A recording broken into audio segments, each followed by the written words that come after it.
Salut la famille, bienvenue sur Cars et aujourd'hui je vais vous expliquer comment j'ai installé le vase d'expansion de l'Audi A4 sur le 46 et du coup régler le problème des vases d'expansion qui existent sur les E46. C'est parti.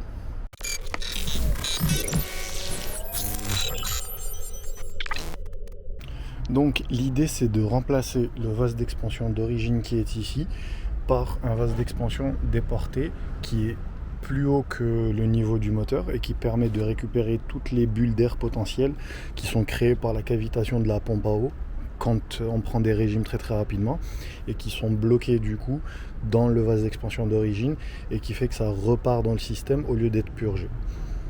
Donc on doit déjà déporter la durite qui est en bas parce qu'à la base du vase d'expansion à l'origine il y a une durite qui fait le tour ici et qui revient à l'arrière de la pompe à eau. C'est cette durite là. En fait on a deux durites en plastique, deux conduites en plastique. On en a une qui rentre dans la pompe à eau et on a une qui sort de la culasse et qui va jusqu'au chauffage. Du coup la durite qui sort du vase d'expansion et qui va dans la pompe à eau par l'intermédiaire de la conduite en plastique, cette durite là il faut la rediriger pour qu'elle passe derrière le bloc, qu'elle serpente derrière le moteur et qu'elle se retrouve ici et à la base du vase d'expansion de l'Audi. Donc au lieu de monter comme ça et d'aller à la pompe à eau, là elle descend du vase d'expansion par gravité jusqu'à l'arrière de la pompe à eau et du coup notre pompe à eau a toujours de l'eau, c'est à dire qu'elle n'a pas besoin de l'aspirer du vase d'expansion, ça descend par gravité directement dans la pompe à eau. Donc déjà ça élimine un paquet de bulles d'air à ce niveau là. On va passer maintenant au bullage. Le bullage en fait c'est la petite tétine qui sort de la durite principale sur le vase d'expansion d'origine. Je vous la montre là.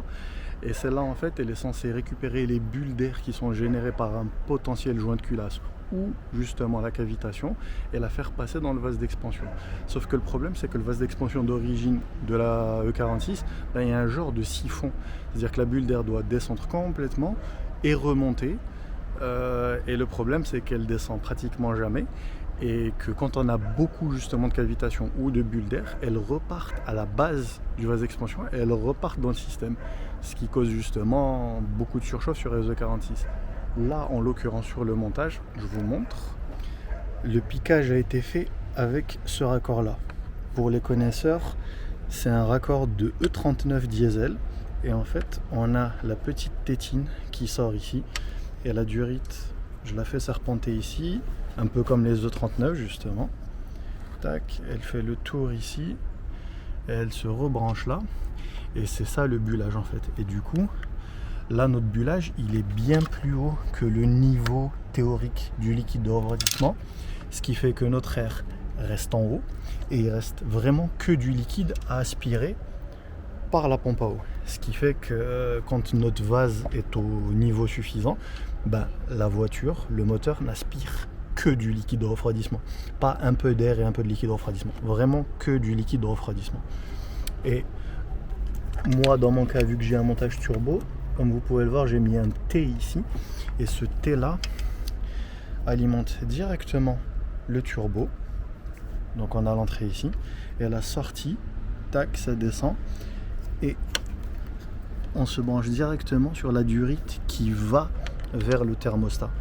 Et du coup ça nous permet de refroidir constamment le turbo avec de l'eau fraîche qui vient du radiateur, parce que ça c'est la durite qui sort du radiateur d'en bas.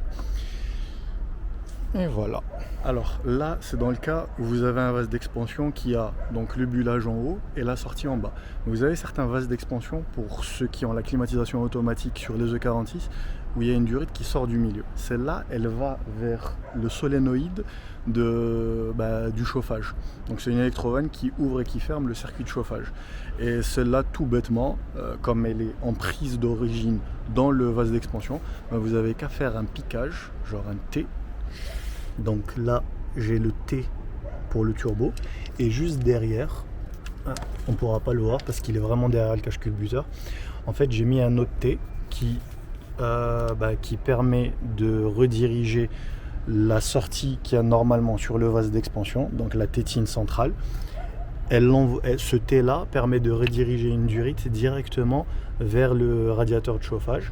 Et j'ai gardé l'électrovanne de chauffage qui est ici. Ah, attendez, je vais essayer de la... Voilà, c'est celle-là l'électrovanne de chauffage. Et en gros, la durite qui revient du radiateur, elle se branche sur ça. Et la durite qui va au radiateur, elle vient du vase d'expansion. Donc c'est la tétine que je vous ai montré. Et celle-là, vous la mettez directement sur la même canalisation de sortie du vase d'expansion. Et tout ira bien. Et du coup, le montage est opérationnel depuis une vingtaine de jours. La voiture a bouffé pas mal de boost. Et jusqu'à là, j'ai plus du tout de problème de purge. Parce que, oui, soit dit en passant, comme le vase d'expansion est tout en haut et que le bullage aussi est tout en haut du moteur, vous n'avez qu'à remplir le vase d'expansion et la purge se fait toute seule. Plus besoin de dévisser, visser la vis de purge, tout se fait tout seul. Ça se fait par gravité en fait. Donc voilà, ça sera tout pour la vidéo d'aujourd'hui. Elle était très très rapide. J'espère que ça vous a donné des idées. Si vous avez quoi que ce soit comme question, laissez-les en commentaire et je répondrai dès que je pourrai. N'oubliez pas de vous abonner, un petit like. Et sur ce, à la prochaine vidéo. Salut!